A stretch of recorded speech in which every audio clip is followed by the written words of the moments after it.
What is going on, people? You know that sound. It is the Unfiltered Band. Means, yes, another episode of Unfiltered coming your way right here, right now. This will officially go down as episode number 247 of the podcast. You can jump on board 24/7, 365, and get on the Unfiltered Revolution. It is easy.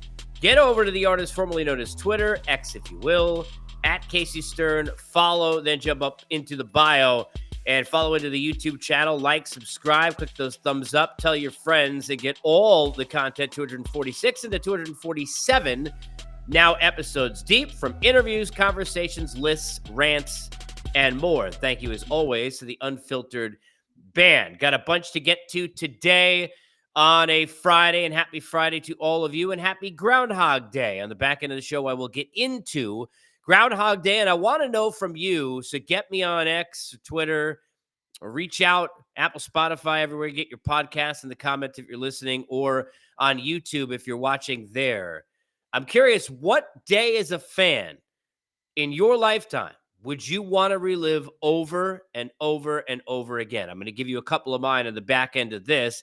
For that, we'll get into a couple of things, including the Orioles going for it, because after all, prospects are cool and parades are cooler, and they're going for the correct one in those two and trying to actually go for it. And after a week that's already seen the ownership change hands and Cal Ripken, of all people, be a part of it, now the Orioles fans get, after last season, to get even more excited, not only about the ownership, but about what is to come here in 2024, as they have landed an ace. And who knew that Jalen Brunson would be an ace in the hole, but the now all-star for the first time, who should have started the game, I'd contend, put 40 up last night, as I do this here on a Friday morning. 9 straight for the Knicks. Want to get into that as a Knicks fan as well. But we are always happy to be here, in large part thanks to our good friends at Bet Online. They are your number one source for your sports betting needs.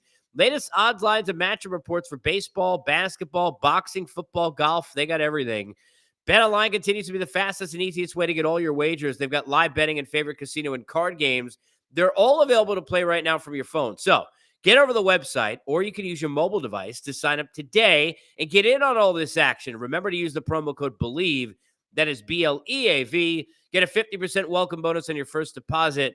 Bet Online, where the game starts, as I get started here. And wow, kudos to the Baltimore Orioles. You know, I have complained for years. It's how the prospects are cool, parades are cooler thing even started. It is not about you always trade prospects and you don't think about the future, because clearly the Orioles have been thinking about the future for a long time, Mike Elias and company, and that is how they got here. That's how they have the Rushmans and the Hendersons and the Holidays and so on and so forth. But what it is about, and has always been about for me, and what I meant when I said it 7-8 years ago, is that if you have a chance to win, and you have a chance to win at a high level and go from mediocre to having that contender status, from contender to pushing the pedal and actually winning a championship in a sport, you go try and win a championship in that sport. You don't think then about 6 years down the road. You don't be frivolous with it. It doesn't mean you trade the Mike Trouts of the world, though the Angels should now, but that's different. It means in spots like this, where you didn't go for it enough at the deadline last year, no offense to Flaherty, but it wasn't enough. When you had a chance, and that cart was way before where the horse was supposed to be, because nobody thought 2023, even though we knew the Orioles were coming, we're going to come that quickly. It means when you have a chance, you then go for it and push the pedal. And you want to talk about it, and I say this all the time, and I usually say it about deadline time period in that 4 to 6 weeks. And you've heard me say this if you've been listening to me for the years that I've been doing this the last 2 decades. All the time I've said this, and about off seasons as well in any sport, that you have to wait until the story is over. You have to wait until the book is closed, because you don't know what the narrative is going to be until you see it play out. They have to wait until after all the faxes are sent in, after that deadline passes, to then point at your team and say, what the hell were you doing by not doing anything? Well, how about changing narrative in a short period of time And have you ever seen it in a way in an offseason? Like for an Orioles fan, their offseason look before this week began and how it looks now. Before this week began for the Orioles, their offseason was as follows. What are you doing? I get you got a lot of prospects and a lot of young talent. We understand you're going to win and be a good team because of that, because we saw it last year. But if you want to beat teams like the Rangers and the Astros, and look, with the Yankees certainly continuing to re-add, and you want to stay at the top of that heap, you have to continue to get better, and you have to get pitching. And they hadn't done a damn thing. Nothing. How were the Orioles going to get better? How were they going to find a way to then be a playoff team we believed in that could make a deep run in October? Because we all knew they weren't going to do it last year, and we all knew the reason was going to be not enough starting pitching. Then the week begins with ownership changing hands, and anything after Angelos is going to be good for an Orioles fan. Very similar to how Met fans were feeling when Wilpon changed hands and then went to Steve Cohen. But imagine finding out Keith Hernandez was one of the owners, and even maybe at even a higher level, let's be fair, as Cal Ripken part of this group. And then you get your man. Then you get your ace. Then you get a guy just a couple of years removed from a Cy Young in Corbin Burnes. This is a coup for the Baltimore Orioles. Now, I don't know what Hall's going to become. I don't know what it's going to look like in terms of where those guys fit in the Brewers, who even after David Stearns, we know they've got enough people in their system that in that hierarchy that they do a really good job as an organization finding and maximizing and building and developing, and feel bad for a Brewers fan because who knows if a Willie Adames is next or who else. But this was a move you had to make, and this is a fantastic trade. This isn't a good trade, not a great trade. It's a fantastic trade. Now, could reality become, beyond perception? What do I mean by that? Well, the perception is right now, and you look on paper, how is this not fantastic? But all of a sudden, Corbin Burnes gets hurt. Yeah, those things are possible. Those things can always happen, especially with pitching. But to bring in a motivated Corbin Burnes looking to make money and hit that big deal in his future after what he has done the last couple of years, to bring in a guy who now gets a chance to win, to bring in a guy who's a motivated guy and a competitor anyway, who's going to fit right into everything that team is about. What a heck of a coup and a heck of a job by Mike Elias and that group. I cannot give them enough credit for what, if you're an Orioles fan watching or listening to this, forget about clicking likes and thumbs up and hearts on Twitter, on whatever way you could go and say you like what I'm saying. Go ahead and go get tickets now and get out to that ballpark, which is a beautiful ballpark anyway, by the way, one of my favorite in the league. Go see this team play, because you haven't even seen Holiday yet at the big league. I mean, this is a budding. I'm not using dynasty because you got to win one to get there, but this is a budding, decade-long, consistent contender in the making. And that is better than anything you could say. Having a chance to win it at a high level every single year, to do what the Cardinals and Giants in the National League did for seemingly so long, right?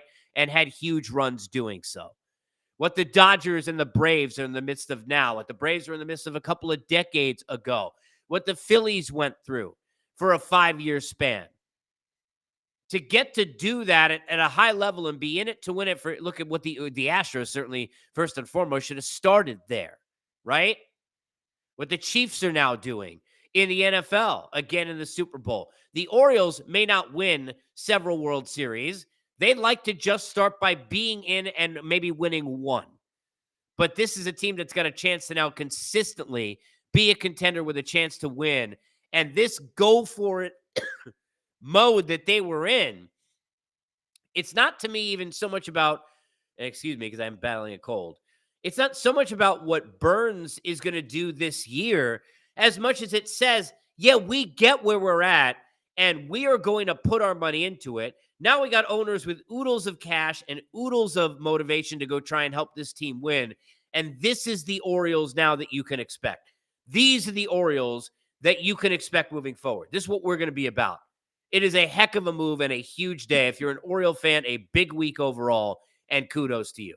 And I love watching Burns pitch, and it's going to be a hell of a lot of fun. And they put the Yankees on notice in that division, and the Jays and everybody else, and the Rays. They put the Astros and the Rangers on notice that they ain't playing, and they are sitting there trying to go ahead and get to a World Series and represent the American League, and they got a good chance to do that in 2024. Your thoughts, obviously, drop a comment, Twitter or X or YouTube if you're watching there, Apple, Spotify, everywhere you get your podcasts as well. Let me get to the Knicks. Little self-serving because I've been a diehard Knicks fan my whole life. This is the most fun I've had watching the Knicks since Latrell Sprewell and Allen Houston were on the team in that 98-99 season in which they came oh so close. What if Ewing doesn't get hurt? Even though he wasn't necessarily the same Patrick he was a few years before that. What if he doesn't get hurt? Nothing against Camby, who played great. Could they have had a better shot against that Spurs team? Who knows? Shortened season, I get it. Wasn't a full year. You talk about whatever you want. But that was also the last time, I think it was actually a year or two later, but same group, when Houston and Sprewell both made the All-Star team. That's the last time the Knicks have had two All-Stars on an All-Star team. Looking at the photo yesterday, people don't realize about the NBA, and I realized more so even forget watching it when I covered it for years and had votes for things like MVP and saw the way All-Stars put out. We don't talk about enough. This roster needs to be expanded. It's a whole nother conversation because there just aren't enough roster spots. You know, in Major League Baseball, between the guys who can come in, then the ones who can't pitch, the ones who replace them, the ones who are hurt, ones who get there. I always joke there's like 97 players seemingly on each team. I mean, everybody's was an all-star, was picked an all-star, was voted in by the fans, or then they were, a reserve, or then they were replaced. There's all that. The NBA, you don't got many names. Aren't many guys on the team. To have Randall and Brunson in there is fantastic. Now, clearly, Julius Randle hurt right now. Also, Anunoby, who's been brilliant, is out. So the Knicks shouldn't win many games like that. No offense to the Villanova trio, when you look at it on paper, in Brunson and DiVincenzo and Hart, right? Or Precious, Achua, or Hartenstein, or McBride, or any of the guys they're putting in there. They got a rotation that Tibbs is running of 7-8 guys, and they don't got Anunoby, and they don't got Julius Randle. How are they going to win? Pacers, pretty good team too. 9 straight. Down 15 early, fight their way back. Brunson, the catalyst, obviously, of all that, again, puts up 40 points, gets a tying bucket late. I think it was at 91 when they just had kind of come back after being down 15. Ends up getting 2 huge baskets late. Big tip in by Precious, and all of a sudden, there you go. 9 straight. The Knicks are half a game out of the 2 seed. The Celtics lost and played terribly and were just embarrassing yesterday against the Lakers. They're only 5 up on the Knicks, who, by the way, host the Lakers. I think it's on Saturday night. Jalen Brunson and what he has done for this team and his impact on this franchise cannot be overstated. Now, look, there's a lot of pomp and circumstance that goes around about buildings and arenas and franchises and things like the Cardinal Way in baseball and all of that. Madison Square Garden and basketball, that's peanut butter and jelly or whatever combo works for you. There is a different thing in that building. I've been in that building when it's been like that and in the 90s, and it's hard to describe.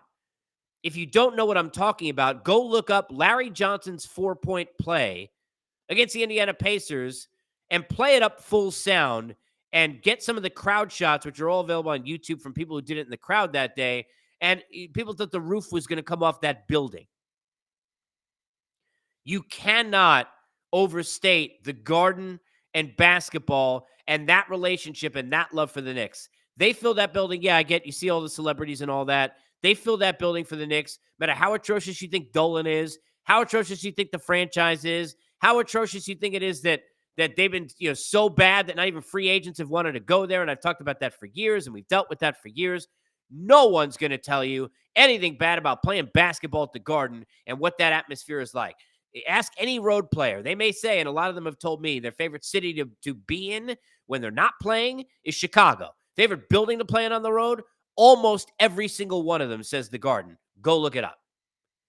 And that atmosphere, just different. That building, for that, Really, look, and it's great for Ranger hockey, even though I'm an Islander fan, clearly. But for boxing and combat sports and for basketball, that's just a different thing, whether it's college or pro. And you go watch the videos. If you didn't see, you're not a basketball fan, go seek out a video of some of the sound from the game last night. And that Brunson interview after that game, where he's getting emotional and clearly trying not to cry with tears in his eyes, had choked up, having a hard time speaking because he's so overwhelmed by first All-Star appearance, the crowd chanting MVP, what is happening in that building, what they're building there, what they're doing, all of that. That is the good stuff. That's the stuff. Inject that into your veins in terms of sports. That's the kind of you want to live over and over and over again. Speaking of Groundhog Day, which I'll get to in a second. I mean, that's everything right there. So, I don't know if this Knicks team, look, I don't think they're winning a championship this year. I'm not saying that. They're still weak or whatever it is till the deadline. Maybe they can push the pedal down even further. They certainly have some pieces and picks and things of that nature to do that if they want it. The Randall health situation is a major, major concern. Major concern. Got to get Anunoby healthy. Have to have Randall healthy. Have to. I mean, remember, this is a team without Mitchell Robinson. Who people forget that aspect. Think about all the injuries they have. But got to get Randall healthy. That is a major concern. So there are ifs. But let's make sure we knock off one thing that is not an if. The Knicks are back. They're back. Does that mean they're back to winning a championship? Well, they haven't done that since, 73. But they're back to that time period where you believe that they were a contender, to the time period where the Garden was an event, to the time period where there was passion on the team. And a lot of that came from individual players during those years. Like, for example, first and foremost, when it first began, a point guard himself and Mark Jackson. Jalen Brunson is a star. He is a stud. Everybody was killing this deal after he left Dallas and thought, okay, great. Well, Luka was hurt, so he scored 40 a couple of times. What the hell does that mean? Anybody who said, well, he's a nice college player, not going to do it in the NBA, never going to be more than a bench guy who everybody wants on the team because we know his leadership skills have never been questioned. All you people could shove it. Dude's a star. And you go watch games like last night, and I understand it's not game 7, and go tell me you don't think you can put the ball in that guy's hands and have him be the dude to go win. Can he do it by himself? No, he can't. I think that they are good enough to go win a 7-game series and with a healthy Randall and go beat a Milwaukee or beat a Boston in a postseason. I don't know. Not if those teams are playing their best. I don't think they can. But they're back and relevant. They're not embarrassing. You look, everything the Orioles are now feeling very similarly, a little bit different, but in terms of, from a fan standpoint, just the embarrassment and the pain and the suffering and all that stuff, just to be in it to win it. 9 in a row, half game out of a 2 seed. Hello, Knicks. I want to know when you think of Groundhog Day, other than the movie, when you think of sports and your days as sports fans in your life, what days do you wish you could relive? I'm going to give you a couple because the Knicks certainly had plenty of them for me. Because I just talked about them, I'm going to give you a couple others that I jotted down because I could do 3 hours on this. I'm not a Yankee fan, but Jim Abbott's no-hitter would be one. Wrote my college essay to get into college it was called The First Time I Saw My Father Cry, which was after Jim Abbott's no-hitter. Daddy Yankee fan, I am not. But we got tickets at the stadium that day. It was a gorgeous day. Went with a friend in September of 1993. I want to say it was the 4th or maybe it was the 9th, 8th, somewhere around there. Went to the stadium. They're playing the Cleveland Indians. Wanted to see Manny Ramirez play. And that event and what that is, and people who are younger watching this who don't know Jim Abbott or listening, who don't know Jim Abbott's story, I mean, go seek out his story. What he accomplished with everything that was against him, to be able to persevere to even play at the big league level is amazing. But I'll never forget. I mean, there wasn't a dry eye because everybody knew what that must have meant for him. Everybody knew how special that was. Ground ball, I think it was Carlos Baerga to Mike Gallego, I believe, was the end of the game. Wade Boggs, huge play at third in that game defensively. Bernie Williams made a big play in center field. That would be one of them for me. But there are a couple that stand out. And by the way, I'm not even putting in there the fact that 1999, the Grand Slam single, Robin Ventura, was on my birthday. But one of the two I'm going to bring up quickly because I think, sharing stories is great. And I'm a fan first and foremost, always will be. 2000, when the Mets were in the NLCS and playing the Cardinals, in that last game, which was the night before my birthday, but by the time that Benny Agbayani was jumping around where I was sitting way up top in left field, and the Mets were celebrating on the field, clock had been turning midnight, and that was my birthday on October 17th that year. That game we had gotten tickets for, and I was so excited for a chance to see them clinch.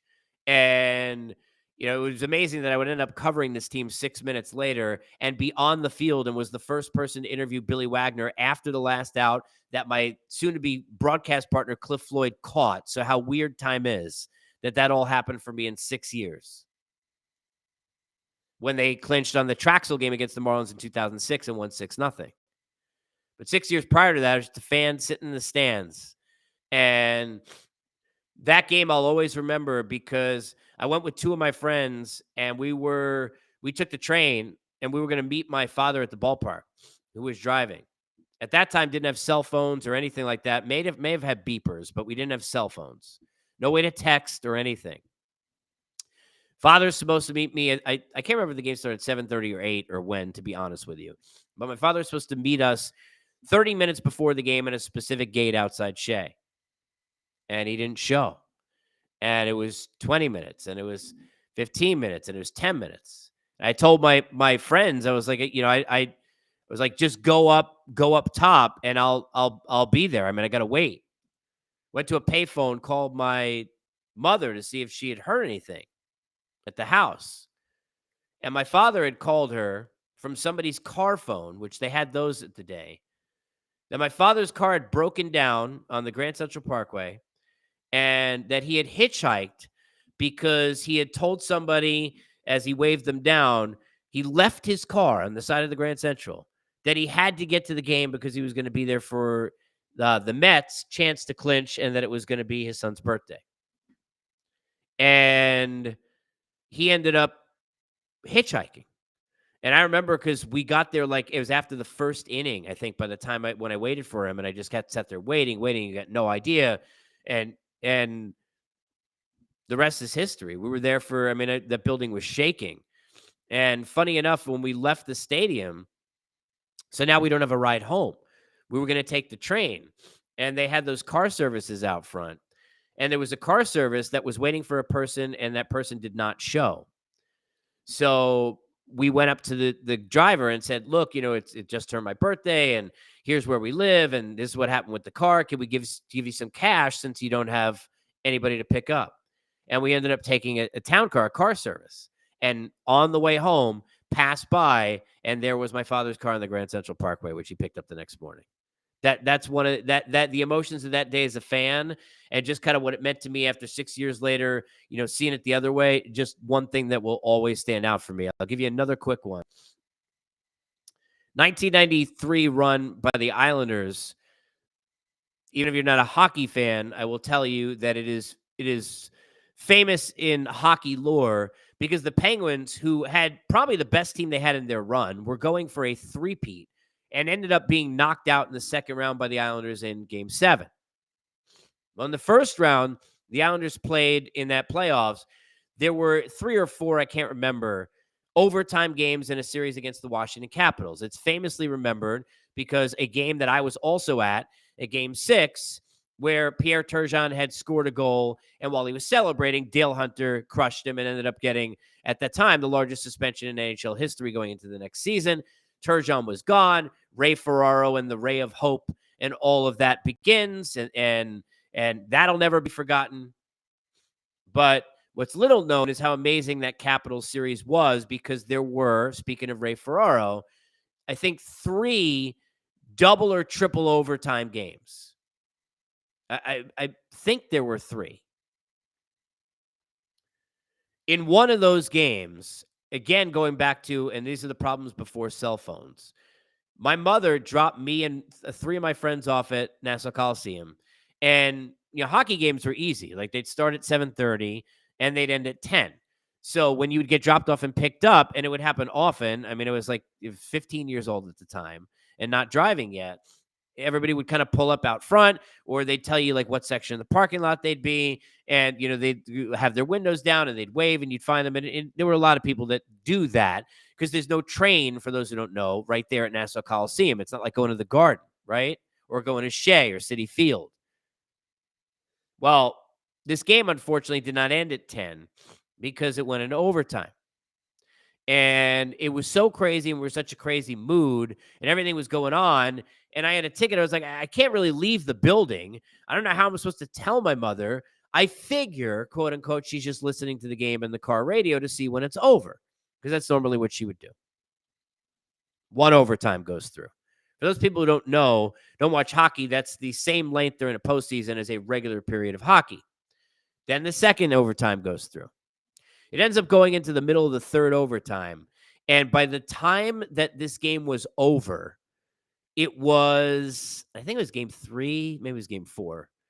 By the time this game was over, my mother had sat in the parking lot an entire game more than the actual game was. It was one of the greatest things. I remember I was sitting at the top row. It was obstructed view. You could barely see the ice. The tickets were like student tickets, and we were slamming on the back wall. I mean, it was like your dream scenario as a 15-year-old to be in a triple overtime game in the playoffs and all of that. But I'll never forget this day, because I'll never forget my mother's face. This is 30 years ago. She still will joke every once in a while about how I made her wait for 3 hours sitting in the parking lot listening to basically an entire Islander game. But they won, and I tried to explain that to her on the ride home. I'm sure you have your own Groundhog Day moments as a fan, as a kid, as an adult with your kids, and those are great too. Want to hear yours? Share them with me on Twitter or X, or get them to me if you want. Obviously, whether you're applying to the video, you can DM me. Let me know on YouTube if you're in the comments there. Apple, Spotify, everywhere you get your podcasts. What moments as a fan would you want to relive over and over and over again? This one is over for now. 248 is coming soon. As always, Unfiltered is presented by our good friends at BetOnline.